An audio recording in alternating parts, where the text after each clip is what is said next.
Bonjour à tous et bienvenue dans cette nouvelle vidéo. Dernièrement, je suis partie 2 mois en Amérique latine. Il me tenait à cœur de vous faire un petit best-of de ce qu'on peut manger et boire pour compléter l'épisode 1 de mon voyage en Argentine. Si vous ne l'avez pas vu, je vous invite à aller la visionner, le lien est en description. Dans cette vidéo, je vais vous parler des plats principaux que l'on peut trouver dans les restaurants, dans la nourriture de rue, mais aussi surtout des plats que mangent les locaux dans leur quotidien. Il n'y aura sûrement pas tout, évidemment, donc je vous invite à me dire dans les commentaires si vous en connaissez d'autres. Allez, c'est parti, en Argentine, on mange quoi ?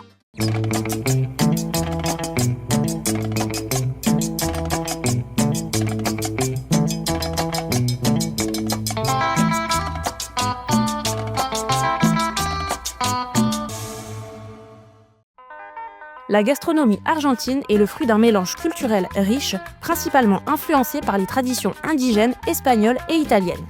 Tout d'abord, nous avons le guiso. C'est un plat très populaire en Argentine et dans plusieurs pays d'Amérique latine.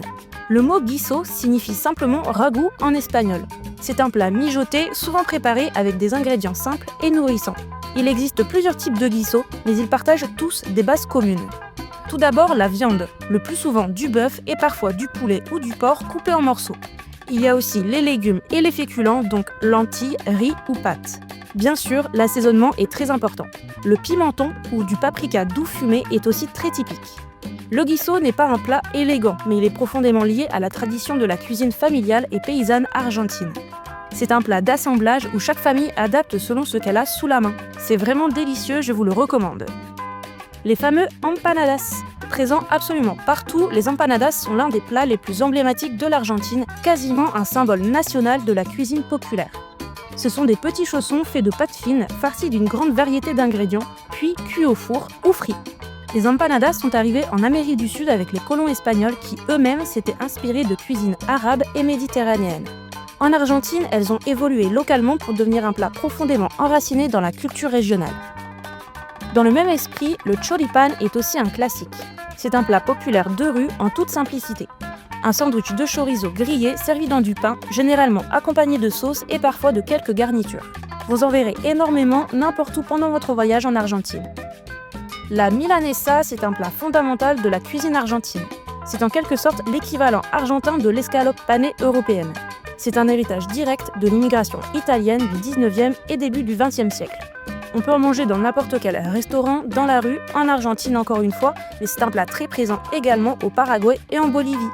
De base, il s'agit d'une fine tranche de viande, généralement du bœuf, parfois du poulet, du porc ou même du poisson. Elle est panée dans un mélange d'œufs battus, d'ail, de persil et de chapelure, puis frite jusqu'à obtenir une texture dorée et croustillante. Elle peut être servie nature ou accompagnée d'une salade, de purée de pommes de terre, de frites ou parfois même dans un sandwich. Nous avons également la célèbre parrilla. Vous verrez ce mot un peu partout en Argentine. Généralement, vous avez juste à suivre l'odeur de la viande fumée. En effet, la parrilla, prononcée parrilla en argentin, est bien plus qu'un mode de cuisson. C'est un véritable rituel social et culturel. C'est à la fois le grill ou le barbecue lui-même et le nom donné au repas autour de cette cuisson, parfois appelé asado. Celui qui prépare l'assado est souvent appelé l'asador, et c'est un vrai rôle d'honneur. Les viandes sont souvent simplement salées avant la cuisson, sans marinade pour mettre en valeur notamment la qualité exceptionnelle du bœuf argentin. Toutes les viandes peuvent être cuisinées et souvent elles sont accompagnées de la sauce chimichurri. C'est une sauce à base de persil, ail et piment. Pourquoi c'est aussi important ? Eh bien parce que l'Argentine est historiquement un pays éleveur de bétail.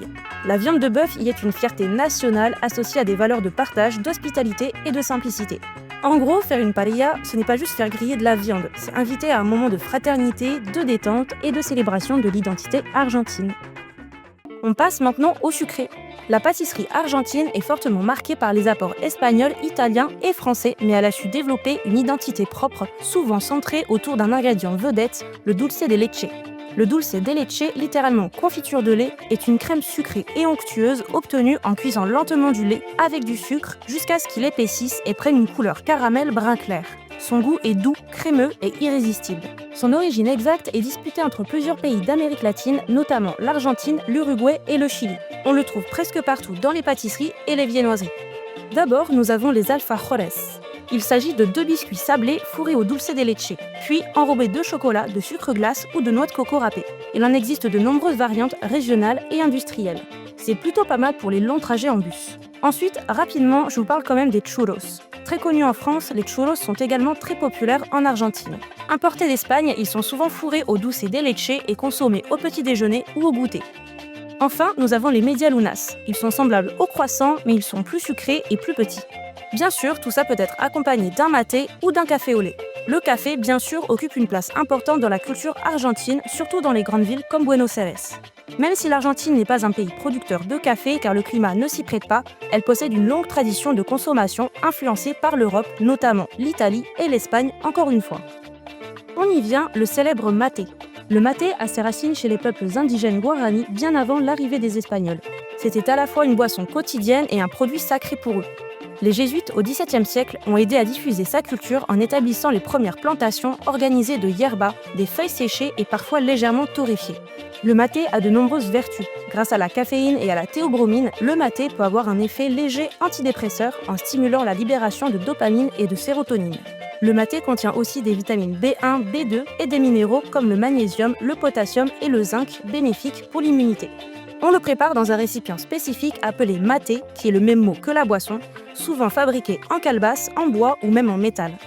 Pour boire, on utilise une bombilla, une paille métallique filtrante. En Argentine, boire du maté commence souvent dès l'adolescence, parfois même avant. C'est un compagnon de tous les instants et les habitants en ont très régulièrement sur eux, dans des thermos. Partager le maté est une tradition très forte. Lors d'une rencontre entre amis, en famille ou au travail, on se passe le maté de main en main. Il y a souvent un cebador, c'est-à-dire une personne qui prépare et sert le maté, qui gère le rythme. Il remplit, boit le premier maté, par respect, puis sert les autres à tour de rôle. La gastronomie argentine est le reflet d'une identité culturelle riche. Chaque région du pays apporte ses spécialités locales. À travers ses plats, l'Argentine raconte son histoire, ses migrations, son attachement à la convivialité et au partage. Manger en Argentine, c'est participer à un rituel social où les repas sont souvent longs, chaleureux et profondément ancrés dans la vie quotidienne. La gastronomie argentine séduit par sa simplicité authentique, sa richesse régionale et sa capacité à réunir les gens autour de la table, et c'est surtout ça le plus important à retenir. Merci d'avoir regardé cette vidéo, n'hésitez pas à m'écrire en commentaire si elle vous a plu, n'hésitez pas non plus à la partager à vos proches, ça me ferait super plaisir. Et en attendant la prochaine vidéo qui arrive bientôt, moi je vous dis à la prochaine.